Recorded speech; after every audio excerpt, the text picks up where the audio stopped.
오늘 본문 말씀을 집에서 읽고 오신 분이 계십니까? 몇 번씩 읽어보십니까? 복음이라는 소식은 죄인을 구원하시려고 하나님의 아들이 죄 있는 육신의 모양으로 오셨다는 것입니다. 이게 복음이에요. 복음이라는 말 자체는 기쁜 소식이라는 것입니다. 그런데 오늘 이 본문 말씀이 기쁜 소식으로 들리십니까? 잘 안 들리죠? 말씀과 친숙지 못해서 낯설게 들려요. 죄가 뭐 지체, 불의의 무기, 죽은 자 가운데서 다시 살아난 것, 별 그렇게 감동이 되지 않는다는 것입니다. 복음의 소식이 그건데 이상하게 복음이라는 자체가 기쁜 소식이라는 뜻 아닙니까? 근데 이거 할 때마다 그렇게 뭐 얼마나 마음이 다른지 여러분 각자 개인이 아시겠지만 전혀 마음에 부딪힘이 없고 기쁜 소식 하다못해 누가 수박 사왔다는 말보다도 그렇게 기쁜 소식으로 들리지 못한다는데 문제점이 있습니다. 이게 우리의 문제예요, 여러분들. 그렇게 기쁜 소식으로 들리질 않아요. 그냥 막연한 얘기, 별로 그렇게 민감하지 않은 얘기로 들리고 오기 때문에 그렇습니다. 이것이 바로 뱀에 물린 자의 특성입니다. 뱀에 물린 자들은 이런 특성이 있는데 뭐냐? 자신이 뱀에 물렸다는 것을 모르는데 문제가 있는 거예요. 문제는 문제가 뭔지를 모르기 때문에 문제가 되는 거예요. 여러분 삶 속에 문제가 없는 것이 좋은 것이 아니라 문제가 있는데 그 문제가 문제로 인식하지 못하기 때문에 그게 문제가 되는 거예요. 그 문제는 하나님이 던지신 것인데 그걸 통하여 뭘 가르치고 질문하고 일깨우고 인도하고 열어주고 주시기 위해서 문제를 줬는데 그 문제를 모른다는 게 문제란 말이에요. 우리가 그렇게 보지를 못하는 거예요.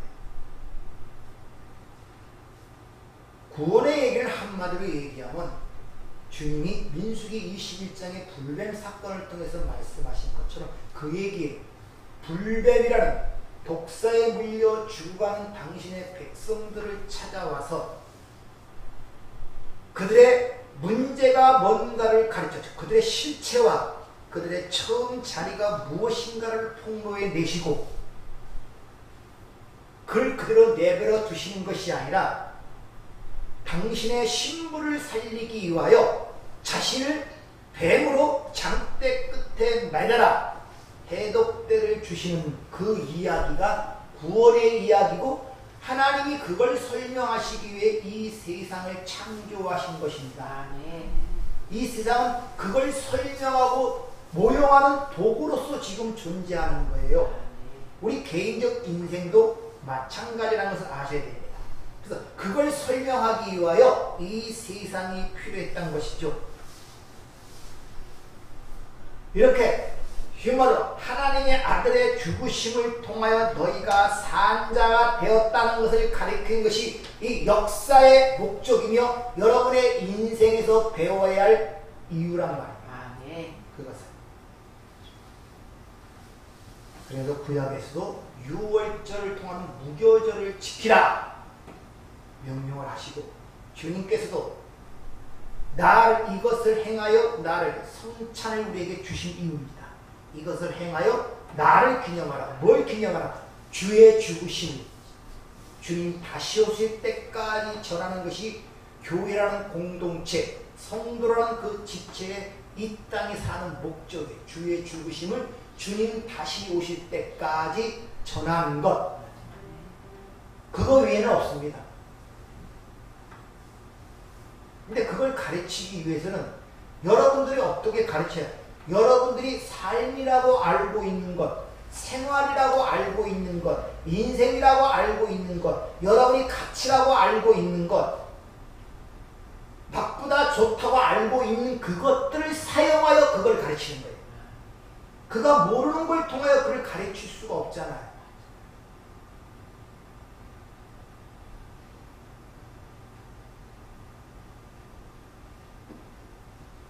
따라서 2000년 전에 오신 그 예수는, 즉 옛 성전으로 온 예수는 하나님의 말씀으로 오셨는데 그 말씀으로 당신의 백성들을 심판하러 오신 것이 아니라 그 이 보이는 세상, 그걸 설명하는 도구와 모형으로 존재하는 이 세상, 그 안에 담긴 진리를 우리에게 주어, 즉 우리와 연합하여 우리에게 주어 우리를 살리려고 오셨단 말입니다. 네.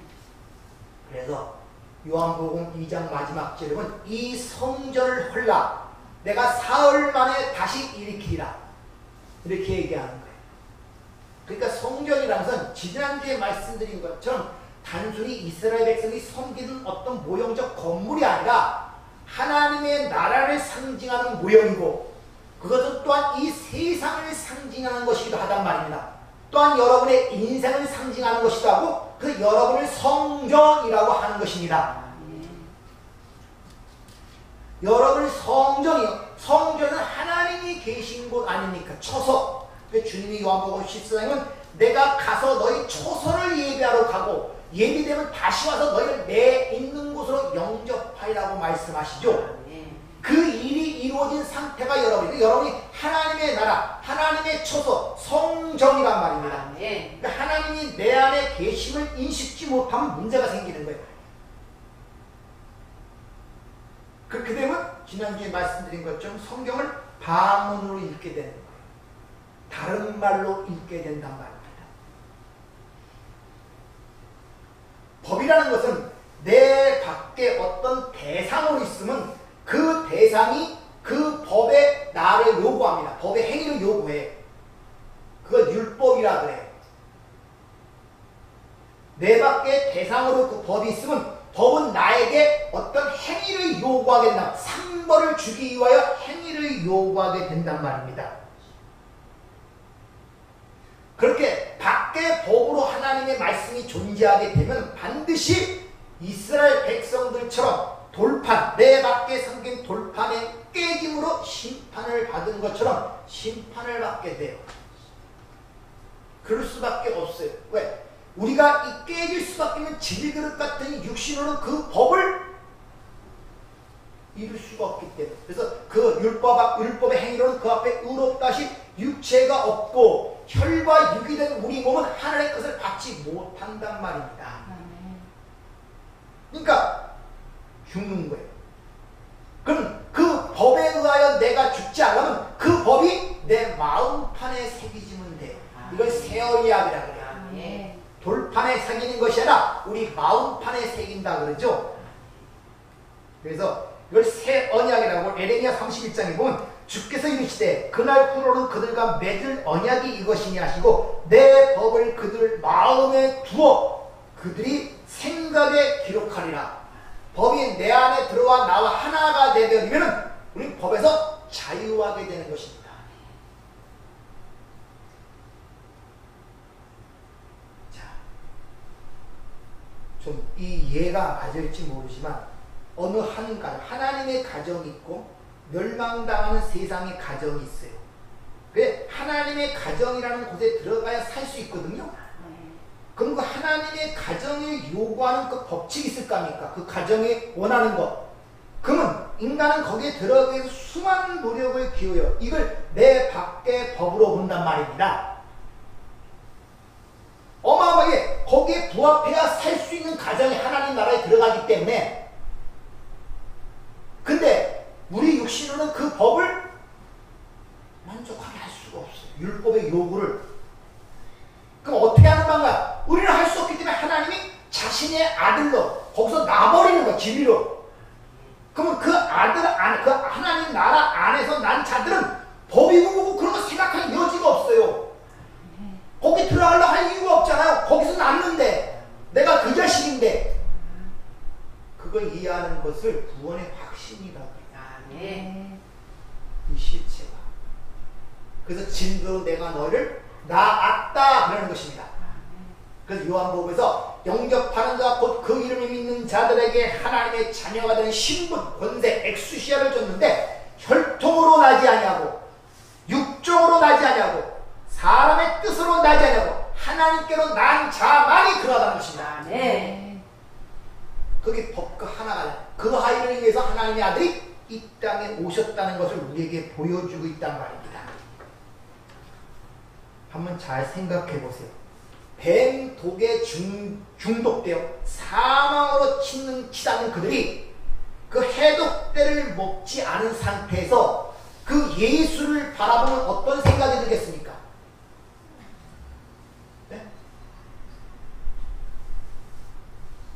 쉬운 말로 뱀에게 입으로는 율법, 선악과를 먹고 선악이라는 폐렴 속에 사는 자들이 예수를 봤을 때 어떻게 평가하겠냐 말이에요. 어떻게 바라보겠냐 말입니다. 이 선악 구조 속에 사는 인간들의 특징이 뭡니까? 자신들의 가치와 평판의 기준으로 자신의 행위를 자랑스럽게 생각하고 있단 말입니다. 근데 그 예수가 와서 그건 악하다, 그건 나쁜 것이다, 그럴 때 그들이 그 예수를 어떻게 뱀으로 본단 말입니다. 뱀. 그래서 예수를 십자가에 매달아 죽인 거예요. 오늘도 마찬가지입니다. 교회 생활을 아주 열심히 해요. 새벽기도 한 번 안 빠지고 주일도 한 번 안 빠지고 그들의 믿음이라는 것은 그걸 믿음으로 갖고 있어요. 그 행위를 믿음으로, 그 자기 믿음이라니까요. 열심히 하는 자부심을 갖고 선한 일, 구제하는 일, 전도하는 일 안 빠지고 그렇게 열심히 살았습니다. 그걸 자기의 자랑스러움과 자부심과 자긍심을 갖고 살았어요. 그런데 어느 날 갑자기 한 사람들이 그걸로는 천국 못 들어가, 그건 아무것도 아니야, 넌 예수면 예수 믿어야가 갑자기 그동안 쌓은 공로가 한꺼번에 무너지는 느낌이 들 때 그렇게 말하는 그 사람은 어떤 생각이 들겠습니까? 죽이려고 그래요. 네가 뭔데 내 행위를 그렇게 평가하느냐 이거예요. 지금도 그래요. 지금도 여전히 그런 사고방식으로 우리도 세상을 바라보고 그렇게 살아가고 있다는 것입니다.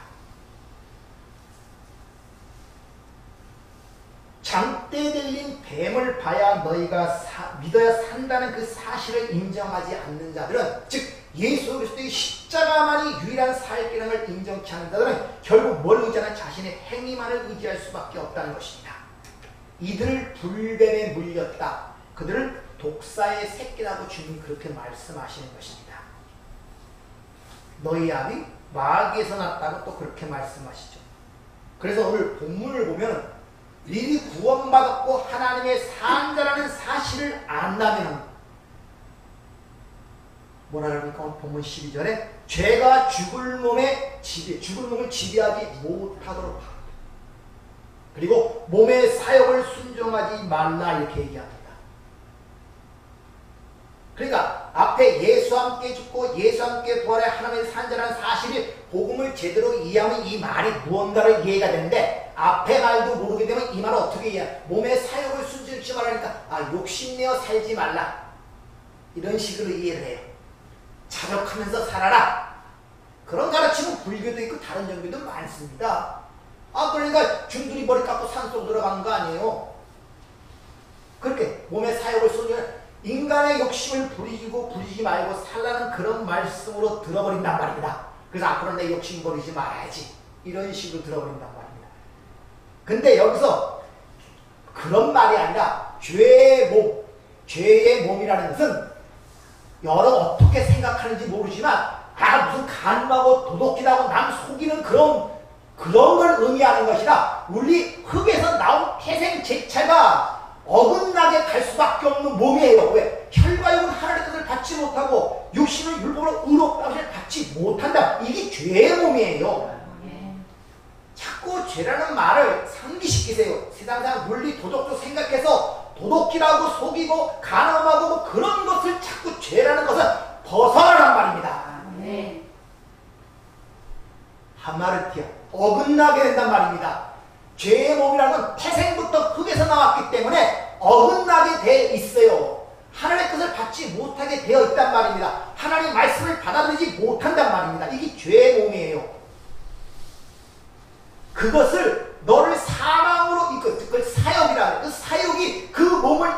들고 가지 못하도록 하라 이 말이에요. 그럼 사역이라는 게 뭡니까? 뭐겠습니까? 이 사역이라는 단어가 에피티미아라는 이런 헬라어 단어가 사용되는데 에피라는 적도와 희생제사라는 뒤미아의 합성어입니다.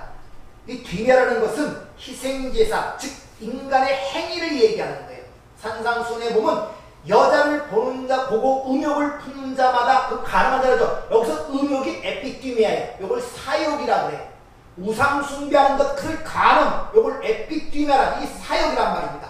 다시 말하면 너의 태생적으로 너의 몸은 그 흙은 하나 너의 행위를 통하여 인간의 자신의 가치와 행위를 통하여 네 어떤 것을 추구하게 되어 있단 말입니다. 그걸 쫓지 말란 말입니다. 네. 행위를 통하여 뭘 이루려고 하지 말란 말입니다. 네. 그래서 주님이 오신 것은 당신의 신분이 처음 자리가 무언가를 깨닫게 했다고 오셨다고 얘기하는 이유가 거기 있단 말입니다. 너의 처음 자리는 네가 뭐 할 수 있는 위치가 아니야. 생명 자체가 하나님이 주신 것이야. 넌 티끌에 불과하잖아. 왜 그걸 못 깨닫고 네가 그 생명을 취하는 행동을 하여 그런 불법절을 행하느냐 이런 말이란 말입니다. 그런 몸의 사욕을 쫓지 말란 말이에요. 그러니까 너희 몸이 즉 희생자, 다시 말해 인간의 행위로 너희를 계속 미혹할 것이지만 그것에 순종하지 말란 말이에요.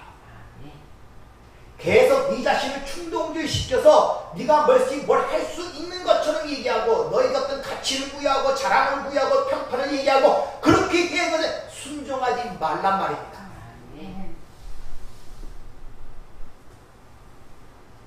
그래서 하나님 사랑을 비유할 때 내 이웃을 내 몸같이 사랑하라 그러죠. 뭐같이? 내 몸같이. 이 몸의 사역이 그렇게 강한 거예요. 우리의 삶이 몸의 사역을 쫓아갈 수밖에 없는 그런 연약한 몸을 갖고 있음을 여러분이 아셔야 된단 말입니다. 네. 이 몸은 그럴 수밖에 없어요. 이 몸은요. 아무리 그래도 몸을 위해 살고 있단 말입니다. 우리는 육신이 가진 이상. 근데 그 몸은 어디로 갑니까? 자꾸 땅속으로 들어가잖아요. 지금 끌어들이고 있잖아요. 거기에 순종하지 말란 말이다. 거기에.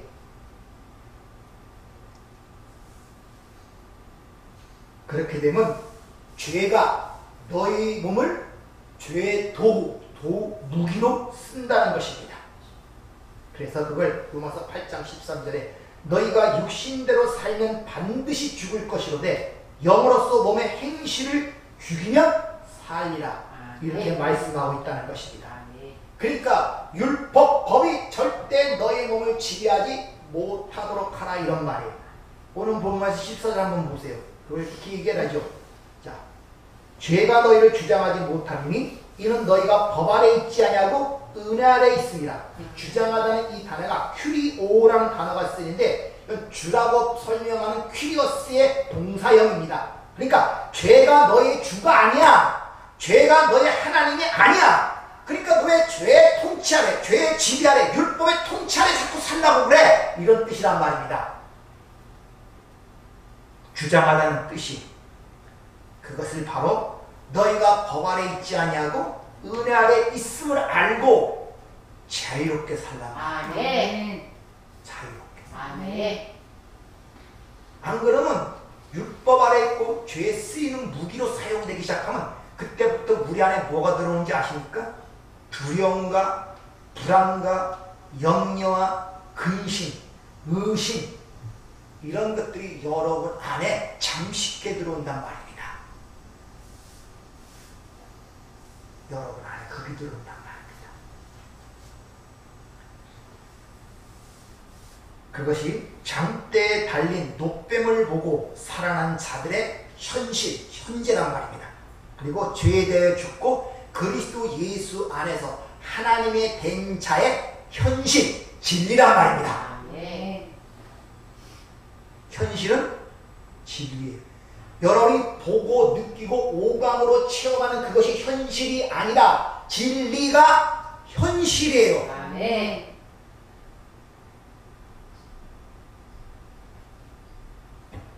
잘 이해하세요. 눈으로 보고 느끼고 하는 그것이 현실이 아니라 하나님의 말씀 그 진리가 그것만 진리로 남는 것이지 여러분의 눈이 지금 현실로 보는 것 그것이 영원히 남는 것이 아니란 말이에요. 아멘. 영원하지 않는 것은 진리가 아니잖아요. 아무리 어여쁜 얼굴도 현실 있게 보도 그게 진리가 아니란 말입니다. 이게 30년 후에 그 얼굴을 보세요. 그 감정이 나나. 아무리 좋은 음식도 한 달만 먹어봐요. 그 음식 맛이 나나. 그 진리 아니라니. 그게 여러분 현실을 그렇게 보면 안 된단 말입니다.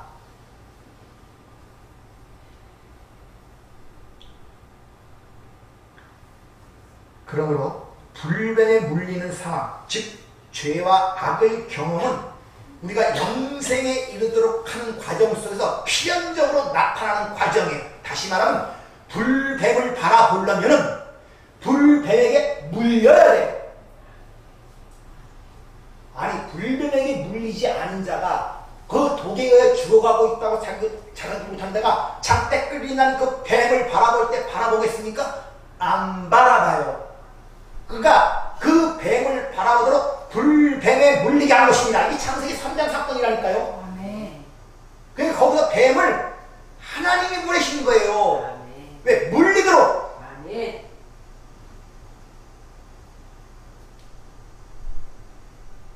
그러면 그 뱀을 장대 끝에 달린 뱀을 보려면 여러분이 그 뱀에 물렸게 되겠네요. 아멘.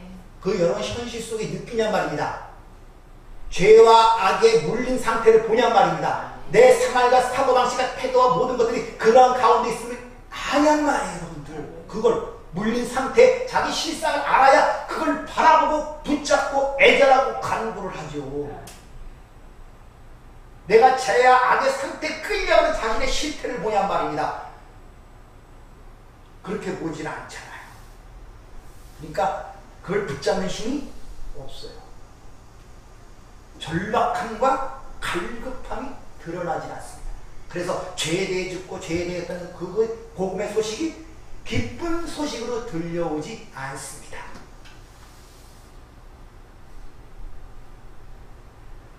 한번 질문을 해보죠. 자, 인간들이 선악과를 따먹고 추구한 것이 뭐겠습니까? 선악과를 따먹었으니까 이제 뭐 가늠하고 도둑질하고 나쁜 일 하려고 선악과 따먹었겠습니까? 그러려고 따먹었겠어요? 아니요. 인간답게 살려고 하나님처럼 살려고 진짜 수준 높은 삶을 살려고 영광을 받기 위하여 인간다운 윤리 도덕적 일을 행하면서 의를 행하면서 그런 일을 하려고 선악과를 먹었다니까요. 그렇게 선악과를 먹고 선악의 판단자가 되어 자신의 판단에 의한 노력한 그 모든 행위들을 그들은 그걸 의라고 생각했단 말입니다. 쉬운 말로 좀 정신이 똑바르고 똑똑한 자들은 세상에 그렇게 살라 그러잖아요. 윤리도 착하게 살고 남 베풀고 구지하고 남에게 칭찬받고 박수내는 삶을 살라 그러지 누가 맨날 욕먹는 삶을 살라 그래요. 근데 그쪽을 많이 그냥 열심히 벌어서 남 구제도 하고 뭐도 하고 그것이 의라고 생각한단 말입니다. 그걸 의라고 인간들은. 근데 성경은 그것이 반대로 그게 죄다 이렇게 얘기하고 있단 말입니다.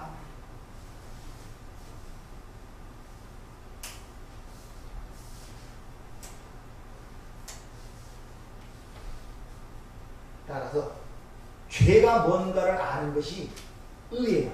자, 의가 뭡니까? 물어보겠습니다. 하나님께 예수님께 의가 뭐예요? 평소에 생각하는 대로 대답하세요. 의가 뭡니까? 의롭게 사는 게 뭡니까? 여러분 지금 의롭게 사십니까?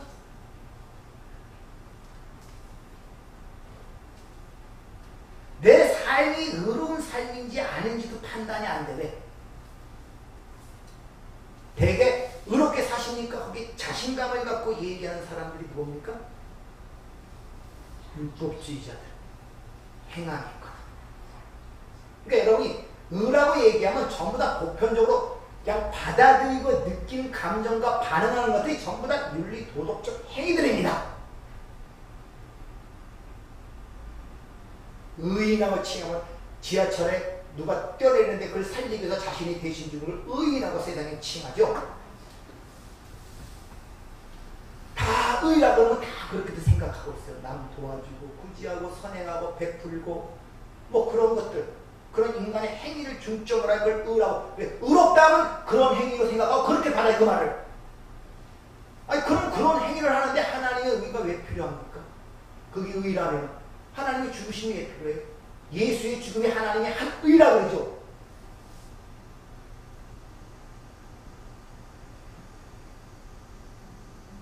의라는 것은 인간의 행위를 얘기하는 것이 아니라 하나님과의 관계성을 얘기하는 거예요.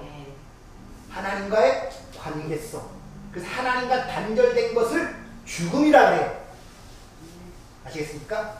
단절된 것을 죄라 그러고, 그리고 그들을 죽은 자라 이렇게 평하고 있단 말입니다. 그럼 그 하나님과 관계가 단절된 것이, 회복된 것이 그걸 화목이라 그래요.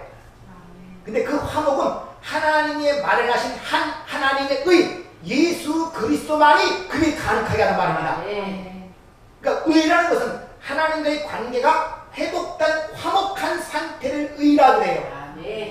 관계성이 회복됐단 말입니다. 소통이 된단 말입니다. 말을 알아듣는단 말입니다. 말을 하면 방언으로 알아듣는 것이 아니라 제대로 알아듣는단 말입니다. 그 상태를 의라 그러고 그걸 영생이라 그래요. 요한복음 17장 하나님과 그의 보내신 자, 모노게네스, 독생자를 아는 것이 영생이라고 확실하게 정의를 해주죠. 이같이 예수 그리스도로 말미암아 하나님과 화목하게 된 그들, 진리를 깨닫게 되고 생명을 가진 자들이 됩니다. 근데 그들이 또다시 선악과를 먹겠습니까? 안 먹죠. 은혜 아래서 자유를 만끽한 자들이 어떻게 선악의 율법 아래로 다시 가겠냔 말이에요. 개가 토했는데 그 토한 것이 뭔지를 아는데 또 그 토한 것을 먹겠냔 말입니다. 돼지가 더러운 것에 다 씻었는데 더러운 것을 아는 자가 거기서 또 돌아가겠냔 말이에요. 모르니까 돌아가. 모르니까 돌아가. 절대로 안 돌아간다는 것입니다. 그렇다고 율법이 나쁜 것이냐? 아니라는 것이죠. 왜? 그게 아니면 죄가 뭔지를 알지 못했기 때문이라는 것입니다. 율법은 하지 말라고 준 거예요. 그렇죠? 쉽게 얘기하면 하지 말라 아닙니까? 하지 말라고 줬더니 인간들이 그걸 하는 것으로 이용하여 자기 의의를 갖추단 말입니다.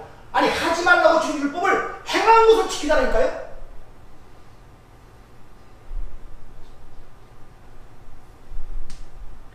간음하지 말라 그랬더니 간음했다 그러죠. 우리가 지금 로마서 2장에 나오잖아요. 유대인들은 네가 율법의 교훈을 가지고 빛을 가지는 남을 가르친다는 선생인데 간음하지 말라는 내가 간음하느냐? 이렇게 묻죠.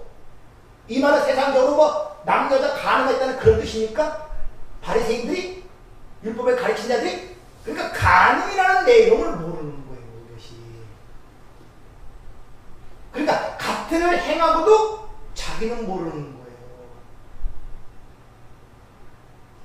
그 애가 현장에서 잡혀온 여자를 갖다가 정죄를 하죠. 그런 일이 발생하는 거예요. 간음이 뭔지는 눈에 보이는 것으로만 보게 되니까. 그들이 방언하는 자들이에요. 자기 의를 세운, 자기 집을 세운다고 그러죠. 방언으로 가는 자기 집을 세운다고 그러죠. 자기 의를 세우는 자들이에요. 그런 자들은 반드시 예수라는 모퉁이돌을 버리게 되어 있습니다. 자, 마태복음 12장 31절 한번 찾아놓고선 잘 보세요. 자, 우선 마태복음 12장 31절 32절 들어보겠습니다. 거기서 이런 말씀이 나옵니다. 자, 그러므로 내가 너희에게 이르노니 사람에 대한 모든 죄와 모독은 사하심을 얻되 성령을 모독한 것은 사하심을 얻지 못하겠고, 또 누구든지 말로 인자를 거역하면 사하심을 얻되 누구든지 말로 성령을 거역하면 이 세상과 오는 세상에서도 사하심을 얻지 못하리라. 자, 여기서 그 유명한 사하심을 얻지 못하는 성령 모독죄가 나옵니다. 여기 7장 31절을 보면 사람의 모든 죄와 해방은 사하심을 얻는다 그래요. 즉 율법을 얘기하는 것입니다. 율법을 어기는 것은 사하심을 얻는데요. 여기 사람이라고 번역된 이 안드로포스라는 단어는 아네르, 남자라는 단어와 오스, 사람의 얼굴, 또 눈의 합성으로서 사람의 얼굴을 지칭하는데 사람, 인간을 의미하는 답니다. 다시 말하면 겉으로 드러난 껍데기적 사람, 또 다른 말로 죽을 몸을 가진 몸, 흙에서 나온 몸, 흙에 속한 몸, 껍데기, 그릇으로서의 사람을 얘기하는 거예요. 근데 그 사람, 껍데기로서의 율법을 어기는 죄는 모두 사심을 받는다고 얘기합니다. 그렇죠? 여기 있잖아요. 사람에 대한 모든 죄와 모독하는 사심을 얻는다고. 그런데 뭡니까? 사심을 얻지 못하는 죄가 있는데 그걸 뭐라 그럽니까? 성령을 모독하는 죄라고 합니다. 성령을 거역한다. 이 거역하는 단어가 카타라는 단어인데 성령을 대적하다. 이런 단어라고 지금 우리에게 일러주고 있단 말입니다. 자, 성령 모독죄. 그럼 사심을 받지 못한 이 모독이라는 단어는 블레스팸이라는 단어가 쓰이는데 중상, 또 모략, 비방, 다시 말하면 말을 경멸하거나 말을 흩어버리거나 말을 깨어버리는 그런 것을 얘기해요. 내가 너에게 이런 말은 영이요 생명이라고 그러죠. 그러니까 영이요 생명이라는 것은 완성된 말씀을 얘기하는데 그 생명 자체를 얘기하는데 그걸 비방한다니 그 말은 무슨 말입니까? 생명을 깨는 것, 진리를 흩어버리는 죄는 용서받지 못한다고 지금 얘기하고 있단 말입니다. 그것을 다시 뒤에 보면 설명하죠. 뭐라고 얘기합니까? 누구든지 말로 인자를 거역하면 사심을 얻대. 이렇게 얘기해요. 앞에는 사람에 대한 모든 죄와 모독하는 사심을 얻대. 근데 그걸 또 다르게 설명하기를 누구든지 말로 인자를 거역하면 사심을 얻대. 인자가 누굽니까? 예수. 그런 다음에 두 번째 똑같죠. 성령을 말로 성령을 거역하면 어떤 세상에서도 사심을 얻지 못하리라. 그렇게 이야기를 하고 있단 말입니다. 자, 이 말을 잘 이해하셔야 되는데, 자, 우리를 구원받은 그 과정, 우리 죽으신 가운데 부활을 통하여 구원을 받은 자들이에요. 그냥 부활한 것이 아니라 반드시 과정이 있는데 죽으신 가운데 부활한 자들이란 말입니다. 그러니까 우리 구원이라는 것은 옛사람이 죽고 새사람으로 세워지는 것이라는 것을 깨닫게 된단 말입니다. 구원받은 사람은 그 사람은 내가 예전에 죽었던 사람을 아는 자란 말입니다. 예수 믿기 전에 내가 죽은 자였구나, 흙에 속한 자였구나, 멸망받았다는 걸 아는 자를 말하는 거예요. 그 자는 구원받은 자만이 그걸 깨달을 수가 있어요. 그러니까 내가 구원받은 것은 그런 죽으심 속에서 내가 일으킴을 받은 것이구나, 하나님의 생명을 받아, 이걸 아는 자란 말입니다. 그렇죠? 그럼 그 하나님이 정하신 구원의 방식을 깨닫는 자는 반드시 첫 번째 것들은 쇠지고 낡아지고 멸망에 간다는 사실을 알겠네요. 그러니까 이 세상은 반드시 종국, 멸망을 향해 가고 있구나. 이 땅에 나오는 결국 죽음으로 향해 가고 있구나를 깨닫는단 말입니다. 그래서 그걸 가르치기 위해서 이렇게 대표로 얘기합니다. 인자를 거기서 등장시켜요. 인자를 거역하면 사심을 얻대. 앞에서 사람으로서 모든 죄와 모독하시고 사심을 얻다는 그 말을 뭔가를 가리키기 위하여 예수라는 그 대표를 통하여 그걸 가르쳐주는 거예요. 인자라는 이 단어가 휘오스, 안드로포스 이런 의미를 갖고 있는데 바로 파괴되기 위하여, 죽으시기 위하여 온 그 육신을 가진 예수를 인자라 하는 거예요. 그래서 사람의 아들로 나셨더니 인자란 말을 자기에게 그렇게 많이 사용하는 거예요. 예수님이 공생일 때 자신을 사용할 때 항상 그 말을, 나는 인자예요. 반드시 이 땅에 와서 죽고 파괴되어야 할 존재를 인자라고 표현하고 있단 말입니다. 근데 그분을 말로 거역하면 사심을 얻는데요.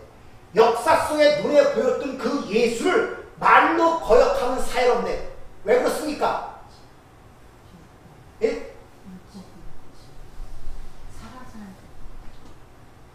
진리의 성령이 오시기 전이었기 때문에 그 껍질 속에 있는, 그 로고 속에 있는 그 하나님을 알아볼 자가 이 세상에 아무도 없단 말이에요.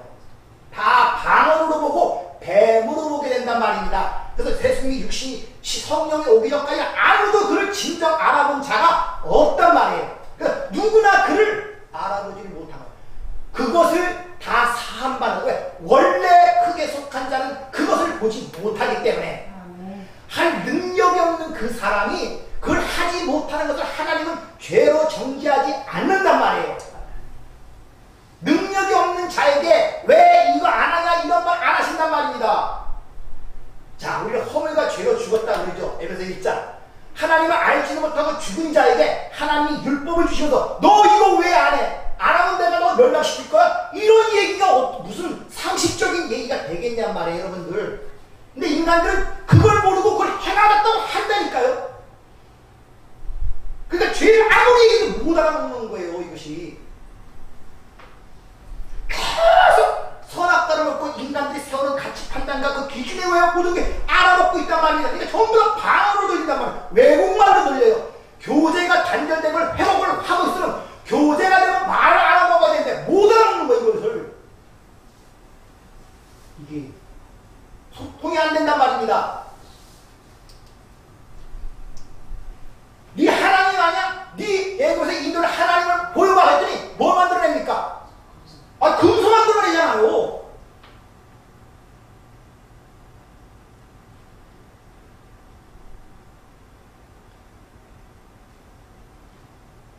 그러니까 인자의 말, 즉 성령 진리의 영이 오시기 전에 그 예수를 더불어 보고 뱀의 소리로밖에 안 들린다는 것입니다.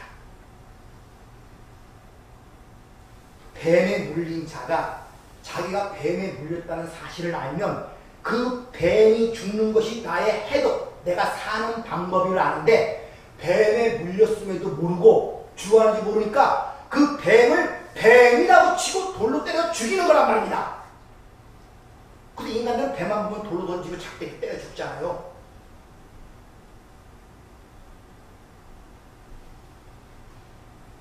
그래서 그런 자들은 사실을 얻는다는 거예요. 그래서 이 세상 바리새인만 예수 죽였습니까? 누가 예수 죽였습니까? 여러분들이 예수를 죽였단 말입니다. 여러분들이 현장에 있었다니까, 여러분들. 왜? 그 죽였던 죄가 지금 내 안에 역사하고 있기 때문에 남의 일로 생각하는 거예요. 2000년 전 난 거기 없었는데. 모르는 거예요, 그것이. 왜? 성령의 역사야 그게 현장 감각이 되고 오늘 현실, 내일이 됐는데 그게 내일처럼 안 보여요. 이게. 그러니까 죄인 구하러 오셨다 이 말이 기쁜 소식, 감격적인 모든 사람이 받을 만한 이 소리요. 죄인 중에 내가 그리스도다. 주님 오셨다는 죄인이 오셔서 그것이 기쁜 소리 들리지도 않는 거예요.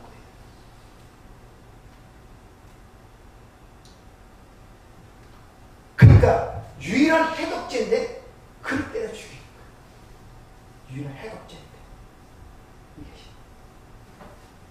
그런데 그건 어쩔 수 없다는 거예요. 너희들이 아직 진리의 성령이 오시기 전이었기 때문에 아무도 못 알아보는 당연한 것이란 말입니다. 그러니까 죽음은 필연적이라는 것입니다. 너희가 예수 죽이는 것은 당연하고 필연적이라는 것입니다. 필연적이란 말입니다. 내가 예수 죽였구나. 내가 그를 죽였구나. 내 죄가 죽였구나. 내 죽음이 죽었구나. 이게 필연적이란 말입니다. 그게 깨달아져야 된단 말이에요. 그런데 그걸 깨달아지는 것이 진리의 성령이 오신 다음 아닙니까? 근데 그 성령이 왜 오신다고 주님이 말씀하십니까?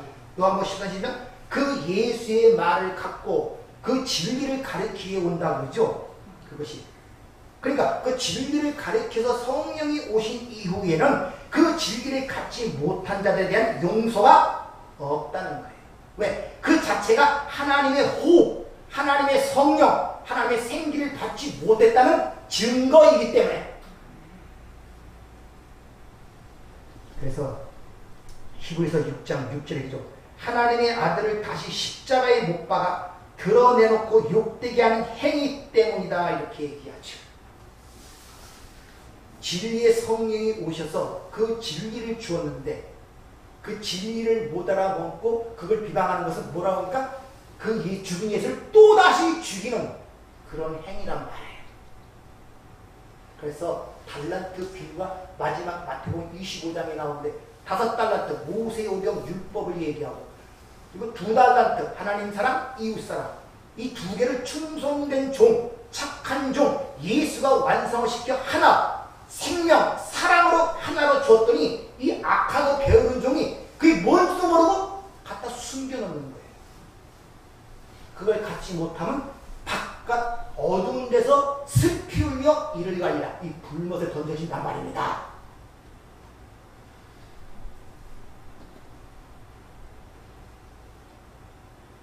그래서 열매의 이야기가 곧 이어나오는 것입니다. 33절, 37절 한번 들어보세요. 야, 그러므로 내가 너희에게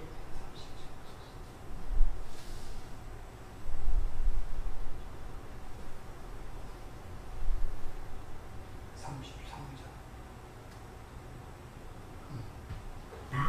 나무도 좋고 열매도 좋다 하든지 나무도 좋지 않고 열매도 좋지 않다 하든지 하라. 그 열매로 나무를 아느니라. 독사의 자식들아, 너희는 악하니 어떻게 선한 말을 할 수 있느냐. 이는 마음에 가득한 것을 입으로 말함이라. 선한 사람은 그 쌓은 선에서 선한 것을 내고 악한 사람은 그 쌓은 악에서 악한 것을 내느니라. 내가 너희에게 이르노니 사람이 무슨 무익한 말을 하든지 심판날에 이에 대하여 신문을 받으리니 내 말로 의롭다함을 받고 내 말로 정죄함을 받으리라. 자, 열매에 대한 이야기가 나오는데 그 열매는 말을 가리키는 것이 그 다음 절부터 바로 설명이죠. 악한 말, 그 말로 심판을 받는다. 열매는 다른 어떤 인간의 행위에 의한 열매가 아니라 말이라는 것을 여러분이 먼저 잘 기억하시길 바랍니다. 그러니까 그가 갖고 있는 그 말로 그가 어떤 나무인지가 판단되는 것입니다. 그리고 독사의 새끼들아, 무슨 말입니까? 진리를 옛 율법이나 옛 선적, 즉 표피적으로 가지고 던지는 자를 뱀이라 그래요. 그러니까 우선 그 독사의 자식들은 나쁜 나무예요. 그 나쁜 나무는 무슨 말만 나오겠습니까? 악한 말만 나오는 거예요. 포네르스, 로고스, 병든 말, 병든 열매, 썩은 열매가 나온단 말입니다. 악한 나무가 어떻게 진리를 알고 또 진리를 말할 수 있겠나 이 말이에요. 근데 좋은 나무는 무엇이냐? 생명의 열매를 맺는 나무가 바로 좋은 나무인데 그 생명의 열매는 어디서 맺습니까? 십자가. 생명의 열매는 생명의 열매의 주이신 그분이 장대 끝에 자신을 뱀으로 다룬 그것이 생명의 열매란 말입니다. 그것이 그리고 36절 37절에 보면 뭐라고 얘기합니까? 그가 가진 말로 의롭담을 받고 또한 정죄함을 받는다 그러죠. 여기서 말이라는 단어가 로고스입니다. 그러니까 그가 갖고 있는 이 보여지는 것들이 주어진 것들, 그걸 통하여 의롭담을 받을 수도 있고 정죄함을 받을 수 있답니다. 근데 사람은 무익한 말, 즉 무가치한 말, 이게 레마 아르곤이라는 이런 단어가 쓰이는데 무가치, 내용이 없는 말, 그 안에 담고 있는 껍질만 있는 것, 질그릇 같은 것, 그 내용이 없는 말로 그가 질그릇이 깨어지는 내용이 나와야 되는데 생명이 나와야 되는데 없으니까 그냥 깨지는 걸로 끝나는 거예요. 그게 심판을 받는다고 그렇게 이야기를 하고 있단 말입니다. 그러니까 심판의 근거는 인간의 행위가 아니라 그가 가진 말인 것입니다. 그래서 심판을 어떻게 얘기하나? 로마서 14장 11절 기록되었을 때 주께서 이르시되 내가 살았노니 모든 무릎이 내게 꿇을 것이요 모든 혀가 하나님께 자백하는 혀, 글로사, 방언이라 그러죠. 그러므로 우리 각 사람이 자기 일을 하나님께 직고하리라. 이 직고라는 단어가 노고스입니다. 이게 해석이 좀 이상하게 되는데 아람, 에크스토스, 헤몬, 타리, 아우투, 로곤, 네오 이렇게 얘기합니다. 무슨 말이냐 하면 하나님께서 그들에게 주신 말씀이 있단 말입니다. 호흡을 불어 각자 주신 말이 있는데 내 중에 하나님께서 그 말을 내어놓게 되어 있단 말이에요. 그 말을.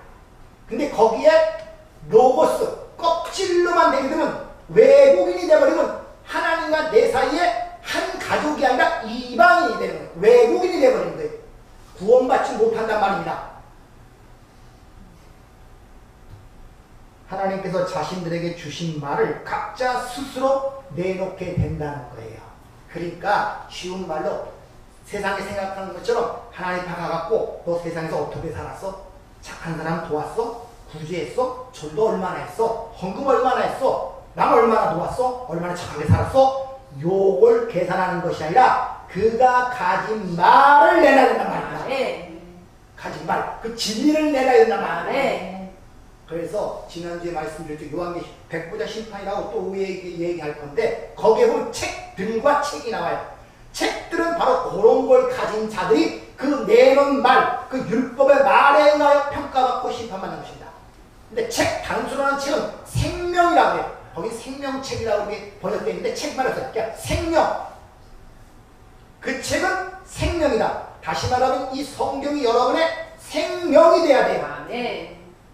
그래서 성경을 방언으로 보게 되면은 껍질로 갖게 된단 말입니다. 내 말이 아니라 내 밖의 말이 되버려 외국어가 돼서 그거에 의하여 내가 정죄를 받는단 말입니다. 그래서 요한복음 12장 48절 나를 저버리고 내 말을 받지 않은 자 여기서 내 말, 이 말은 내 말, 내용입니다.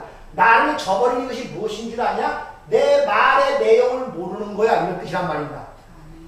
그 받지 않은 자는 심판할 리가 있으니 곧 내가 한 그 말, 그 노고스, 그 껍데기, 네가 가진 그 율법에 의하여 네가 심판을 받는 거예요. 그러니까 예수를 믿는다 하면서 그 진리를 갖지 못하면 그것이 예수를 버리면서 믿는 거예요. 버리는 것을 믿는다. 그걸 우상숭배라 그래. 내 밖에 대상을 갖고 그 앞에서 그걸 한단 말입니다. 내 밖에서. 구약에 보면 우상숭배를 상당히 심각하게 다루죠. 그래서 여러분 무서운 거예요. 내가 우상숭배를 하고 있는지 예수와 연합된 자유로운 삶을 살고 있는지. 연합되는 길은 진리를 통해서만이 가능한 거예요. 네. 여러분들. 그래서 말씀이 창조의 능력이라 그거 이상 가는 거 없어요. 말씀만이 유일하게 남기 때문에. 네. 좀 힘들 수가 있는데 하여튼 블로그에 올릴 테니까 넓은 이거 수업을 읽어서 내 것으로 가지셔야 돼요. 아니면 항상 내야 된 게 아무 생각 없어요. 죄는 그래야 돼. 죄 짓지 말아야지. 죄도 뭔지도 뭐 죄 그냥 물리도 착하게 살아야지. 그래 하나님 잘 섬기며 살아야지. 뭐 그 정도로 사는 거예요 그냥. 기도하겠습니다.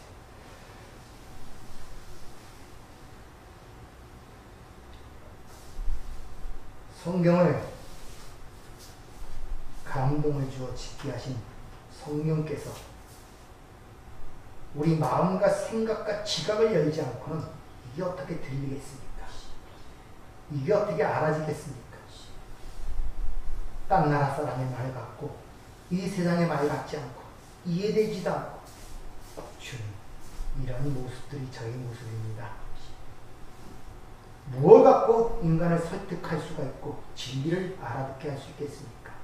오직 성령만이 그 일을 할 수가 있습니다. 네. 듣는 자나 전하는 자나 성령을 의지하여 사모함을 갖게 하옵소서. 네. 이 말씀이 과연 그러한가? 베레아 사람들이 항상 그 말씀을 숙감으로 말미암아 그들이 은혜를 받았듯이 내가 말씀에 대한 관심이 없고 사모함이 없으면 그저 들리는 반응에 불과할 뿐입니다. 연약한 저희들 오늘도 덥고 무더운 날씨에 주 앞에 나와 하나님의 말씀을 들었습니다. 우리의 혀에 손을 대시고 네. 귀에 주의 손을 대셔서 네. 귀가 열리고 네. 우리의 입이 열려 네. 진리를 전하는 저희가 될 수 있도록 은혜를 허락하여 주시옵소서. 네. 예수님 이름으로 기도하옵나이다. 네.